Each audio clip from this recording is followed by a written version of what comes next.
A group of arrogant teenagers target the wrong man, a silent Vietnam veteran with an unimaginable past. An ordinary bus ride becomes an incredible life lesson. At the intersection of Jefferson Avenue and Elmwood Street, the bus hissed to a halt. The doors flung open with a moan. After yet another exhausting day, a constant stream of tired passengers stepped on board, their faces drawn with weariness. An old black man was one among them. The years carved into his bones were evident in the slow, deliberate steps he took.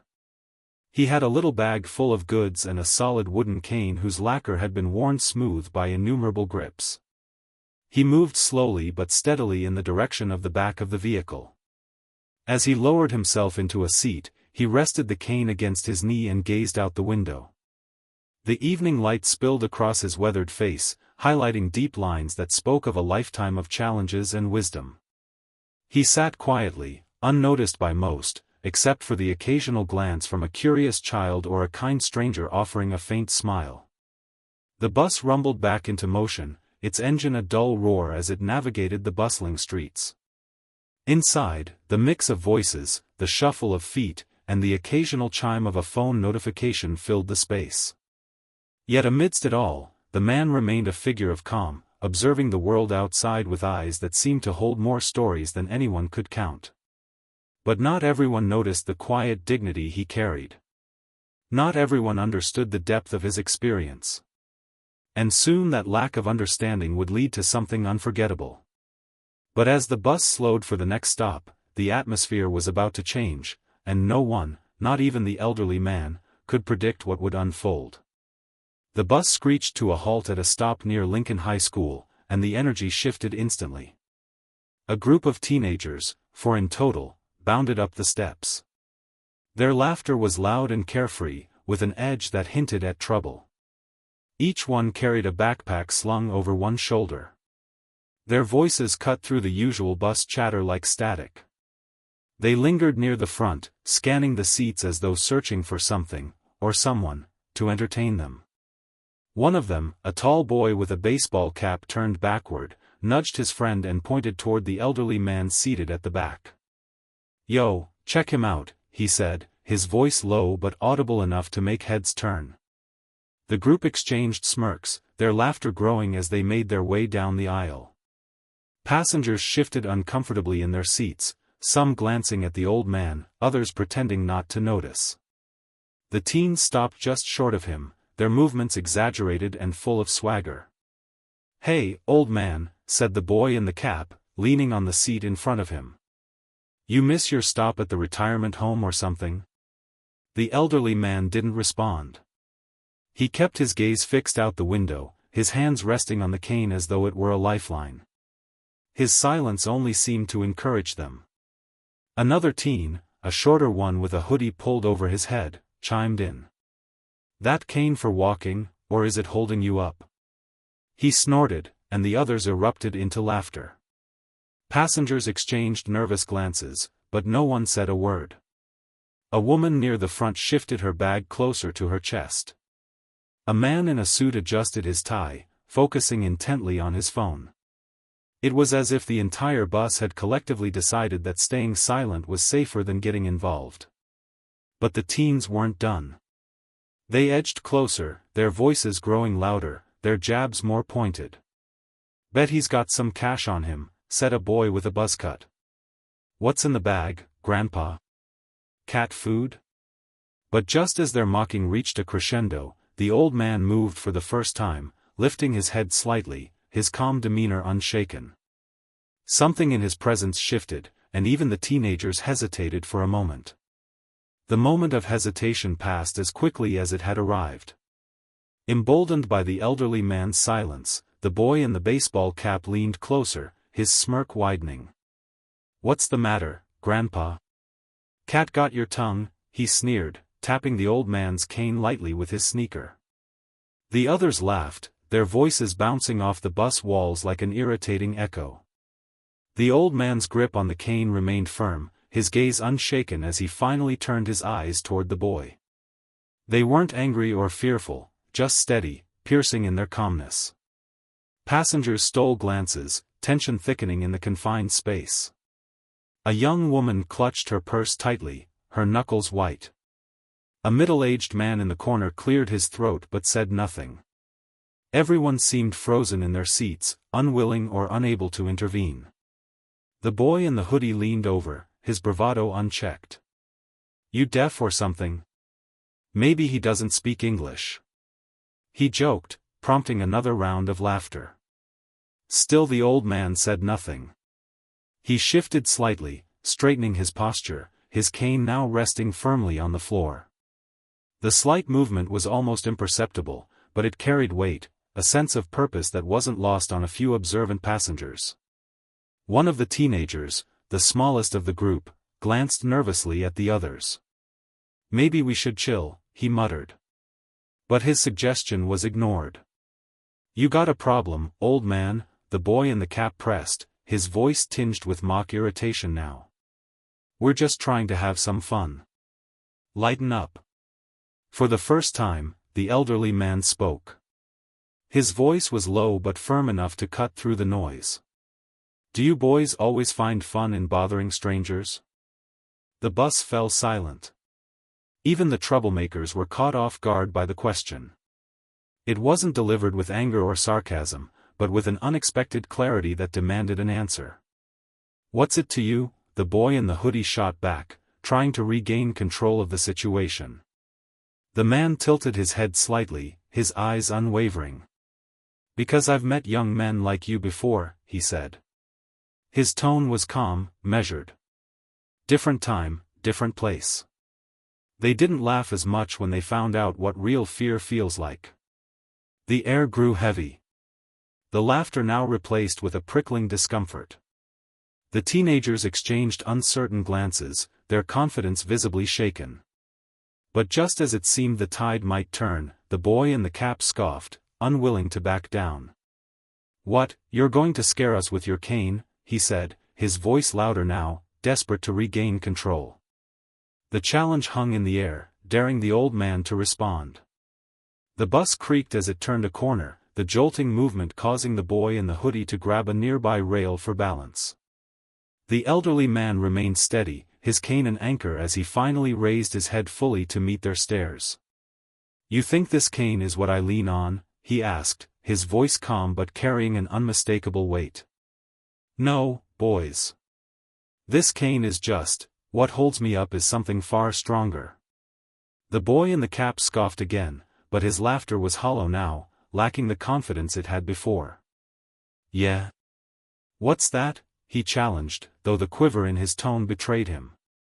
The old man took a deep breath, his gaze sweeping over the group.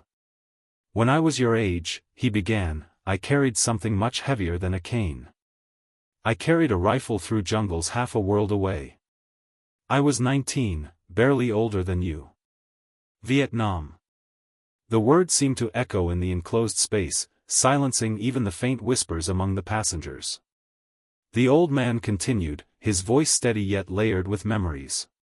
"Back then we didn't have time for jokes like yours. We had to grow up fast. Too fast. Some of us didn't come home at all.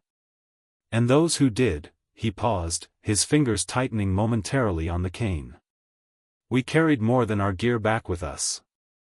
We carried scars, some you can see, most you can't." The smallest of the group shifted uncomfortably, his gaze darting to the floor. Even the boy in the hoodie lowered his bravado, his face losing its smirk. "Let me tell you about fear," the old man said, leaning forward slightly. "It's not being mocked on a bus or standing in front of someone with a cane. It's hearing the snap of a twig behind you and not knowing if it's a soldier or a trap. It's watching your friend fall beside you, knowing you can't stop to help." His voice faltered slightly but regained its strength. "And you know what else I carried," he added, locking eyes with the boy in the cap. "Discipline. Respect. And the understanding that real strength isn't about tearing others down. It's about knowing when to stand tall and when to sit quietly." The passengers were transfixed. Some wiped their eyes. Others stared out the window, pretending they weren't listening. But the tension in the air was palpable, heavier than before. The boy in the hoodie mumbled, "We didn't mean anything by it, man." His voice was barely audible, but the regret was clear. The old man nodded slightly, his demeanor softening just enough. "I know you didn't. But words have weight, boys. And you never know what someone's carrying." But before the teenagers could respond, the bus slowed for another stop, and the old man leaned back in his seat, his cane resting once more against his knee. The silence that followed wasn't empty. It was filled with reflection, the kind that lingers long after the moment passes. The bus doors wheezed open at the next stop, but no one got off. The teenagers stood awkwardly in the aisle, their earlier bravado now replaced with visible discomfort. The passengers, once silent bystanders, began to steal glances at the old man, their expressions mixed with admiration and guilt. The boy in the cap, who had led the taunting, looked down at his sneakers. He shifted uncomfortably, his earlier confidence now a distant memory. "Look, we were just messing around," he said, his voice subdued, almost apologetic. The elderly man's gaze softened, though his posture remained steady. "Messing around can get you into trouble," he said quietly. "Sometimes trouble you can't get out of. I've seen it happen too many times." The boy in the hoodie spoke next, his voice trembling slightly. Did you lose people out there?" The old man nodded slowly, his eyes distant. "More than I care to count," he replied. "Good men. Brave men. And not just in the war. Some came back but couldn't leave the fight behind. You'd be surprised how fragile strength can be when it's tested the wrong way." The words hung in the air, heavy and unshakable. Even the smallest of the group, who had said little, finally found his voice. "We didn't mean to disrespect you," he said, barely above a whisper. The old man gave a small nod, the lines on his face softening slightly. "Disrespect isn't in words alone," he said. "It's in how you carry yourself. Remember that." For a moment the bus seemed suspended in time, every passenger holding their breath as the scene unfolded. Then a woman seated near the front spoke up, her voice firm yet kind. "You boys should be grateful. You just got a lesson that most people never hear." Her words seemed to break the spell. The teenagers looked around, seeing the nods of agreement from the other passengers. They shuffled toward the front of the bus, muttering quiet apologies to the man as they passed. At the next stop, the group exited, their laughter and bravado left behind. As the doors closed, the old man leaned back in his seat, his eyes once again fixed on the world outside the window. The silence in the bus wasn't uncomfortable anymore. It was reflective. Almost reverent. The passengers began to murmur among themselves, some sharing their own stories of family members who had served, others simply expressing their admiration for the man who had faced the boys with such quiet strength. But amidst the whispers and stolen glances, the old man remained as he was before, steady, calm, and deeply rooted in the strength that had carried him through so much more than this ride. As the bus neared its final stops, the atmosphere had transformed. Where there had once been tension and avoidance, there was now a collective sense of reflection. Passengers looked at the elderly man differently, not just as someone who had endured hardships, but as a quiet force of wisdom and resilience. A young woman sitting across from him finally broke the silence. "Thank you," she said softly, "for what you did, for what you've been through." Her voice carried the gratitude of those too shy to speak. The old man gave a small nod, his expression kind but restrained. "I did what I had to," he replied. "That's all any of us can do. But what matters is what you do now, with the life you have, with the chances you're given." The words seemed to settle over the bus like a blanket, drawing everyone into their quiet gravity. The young woman smiled faintly, then turned back to look out the window. The old man got up from his seat as the bus came to a stop at Ashland Avenue, his cane supporting his body. Some of the people instantly shifted to accommodate him. He looked around at the faces before pausing and stepping off. With a calm power in his voice, he stated simply, "Be kind to each other. You never know what a person is up against. He then moved to the pavement. Behind him, the bus doors shut. The passengers sat in silence for a moment before the engine hummed back to life and the bus pulled away. For the rest of their ride, the people aboard carried more than their belongings. They carried a story, a reminder of the strength found in humility and the importance of respect. And maybe, just maybe, the teenagers walking home from the bus stop would carry that lesson too, letting it shape how they approach the world. This story is a testament to the power of quiet dignity and the importance of respect in a world that often forgets its value. If this message resonates with you, share it with others.